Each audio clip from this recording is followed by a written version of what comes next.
So hello everybody and welcome back. I hope everybody's had a good week so far.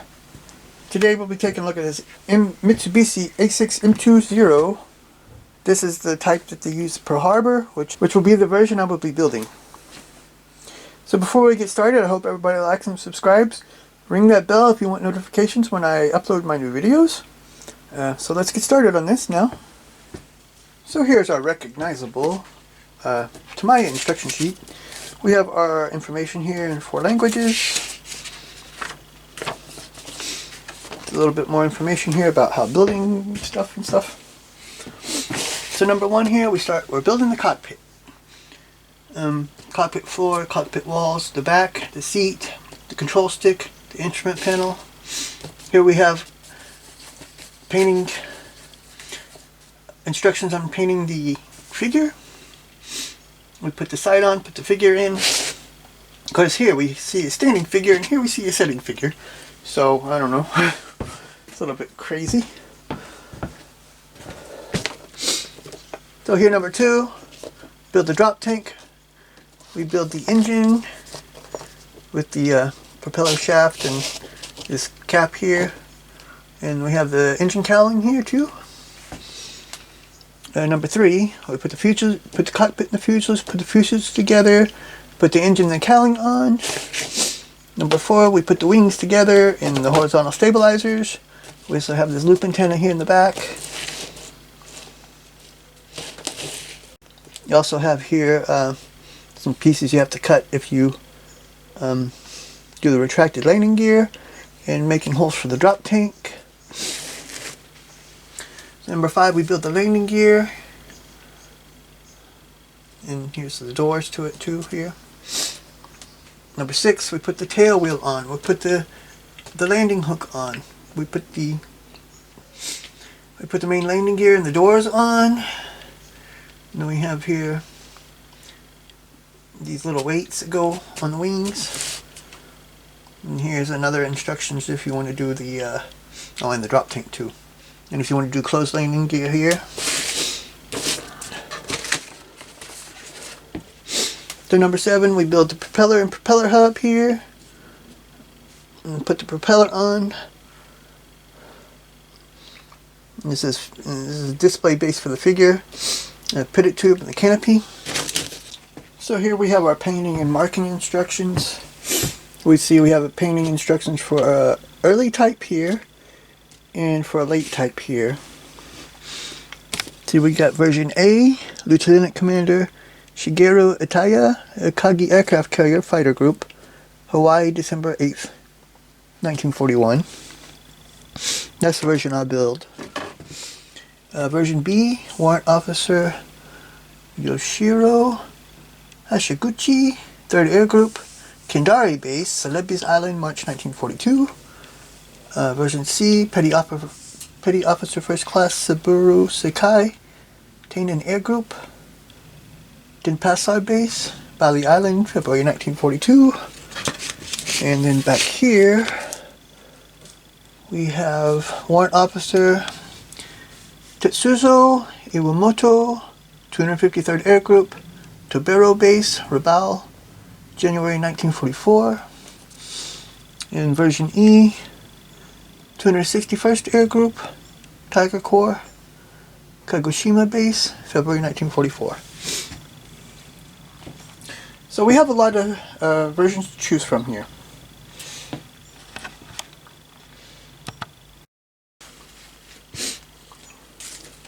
This kit also comes with a color painting chart for earlier and late version. We're going to be building the early version, the first one, from Pearl Harbor. So here's our decal sheet. It's a pretty large one, and it has to be with 5 different versions. And these Tamiya decals are usually pretty good. We have, you see, our bands for the waist, for the fuselage bands. Their numbers. There's also decals here for the instrument panel. Nice looking roundels. 2 different types. Here's some keel markings too in these fuselage markings here too. More killing markings, different ones, you know. The Kagi fighter group here. I think they look really nice. The colors are really good.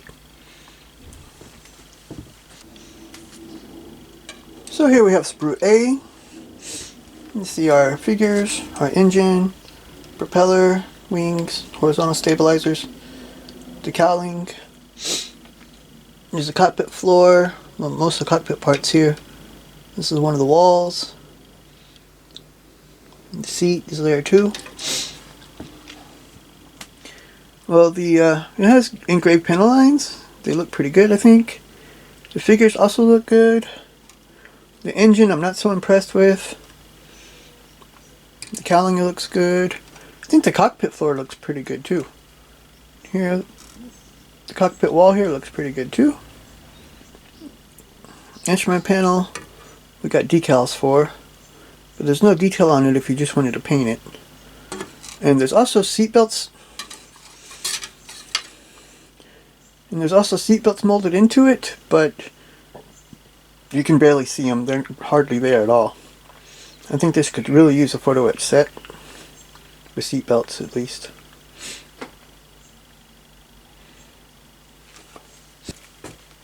So here we have sprue B, which is in like 2 parts. This is supposed to be like on here.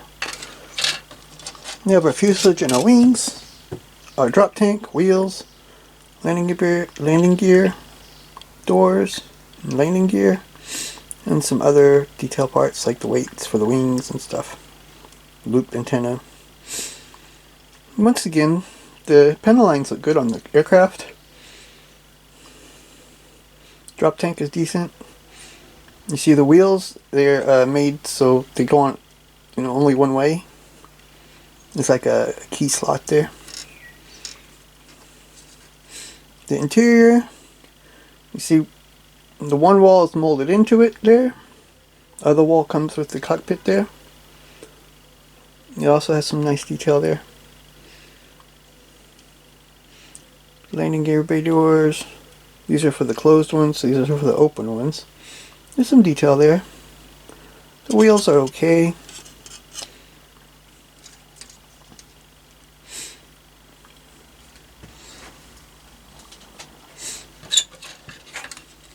And the bottom of the wing looks good too. You see there's a lot of detail there in the landing gear base, which I'm really glad to see. It's ignored often. But the panel lines look good on this one too. Okay, now the camera wants to be blurry. There we go. The low light today.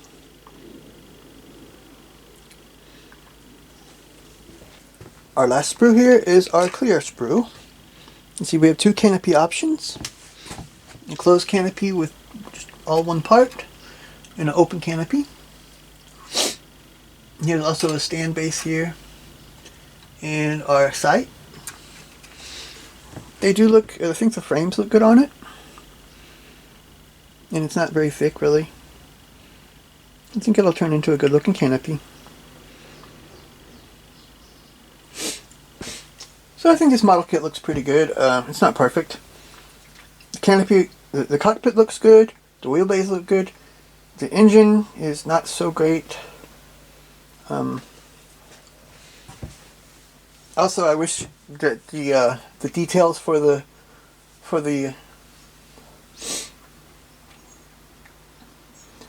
I also wish the details for the instrument panel were molded in.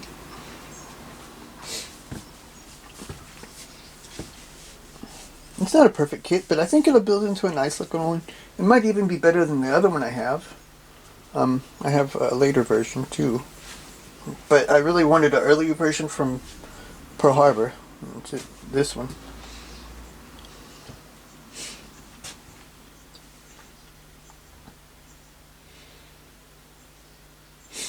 I think if you want to do improvements, a photo etch kit would be good for seat belts at least, if nothing else. And also, I would put a better engine in it, because this one is pretty plain. Or at least add cables to it. So thanks for watching. Please like and subscribe, and join me next time. We're going to take a look at this old M4 A1 Sherman from Italeri in 135 scale. I have a really good one, I think. That's the later version of the Sherman from Dragon, and I decided to get this one too. I have a late and an early version. So until then, bye.